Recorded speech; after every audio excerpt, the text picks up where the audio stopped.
శత్రుదేశంతో యుద్ధం జరుగుతున్నటువంటి సమయంలో ప్రజాస్వామ్యము, రాజ్యాంగం మాకిచ్చిన హక్కులని తిక్కతిక్క వాగుడు వాగుతూ ఈ దేశం పట్ల శత్రుత్వాన్ని చూపిస్తున్నటువంటి వాళ్ళతో కలిసిపోయేటువంటి వాళ్ళని మన దేశ శత్రువులుగానే భావించాలి, దేశ ద్రోహులుగా భావించాలి. తిక్క ఉన్నటువంటి ఆ తిక్కాయతిగాడు ఇప్పుడు రైతులు తీసుకుని ధర్నా చేస్తానంటాడేంటి? బుద్ధి ఉందా, జ్ఞానం ఉందా? అసలు దీని వెనకాల ఎవరున్నారు?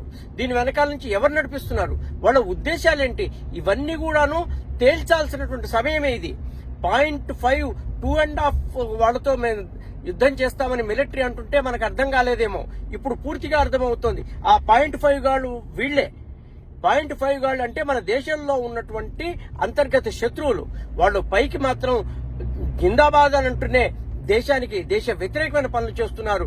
కాబట్టి వాళ్ళ పట్ల మనం చాలా స్పష్టమైనటువంటి అవగాహనతో ఉండాలి, చాలా స్పష్టమైన రీతిలో ఉండాలి, వాళ్ళతో వ్యవహరించాలి. దేశద్రోహులుగా పరిగణించి పనిలో వాళ్ళని కూడా యుద్ధంలో లెక్కల్లో వేసేసి తీసేయాల్సినటువంటి అవసరం ఉంది. ఈ సమయంలో ధర్నాలు, ఈ సమయంలో రాస్తారోకులు చేసేవాళ్ళని దేశద్రోహులు అనుకోకపోతే ఏమనుకుంటాం? కాబట్టి మిత్రులారా, మీరందరూ కూడా నిజమైనటువంటి దేశభక్తులైతే ఇవాళ మనమందరం కూడా ప్రభుత్వం చేస్తున్న ప్రతి పనిని సపోర్ట్ చేయాలి. యుద్ధ సమయంలో ప్రభుత్వాన్ని సపోర్ట్ చేయటమే ప్రజాస్వామ్యము. అది మన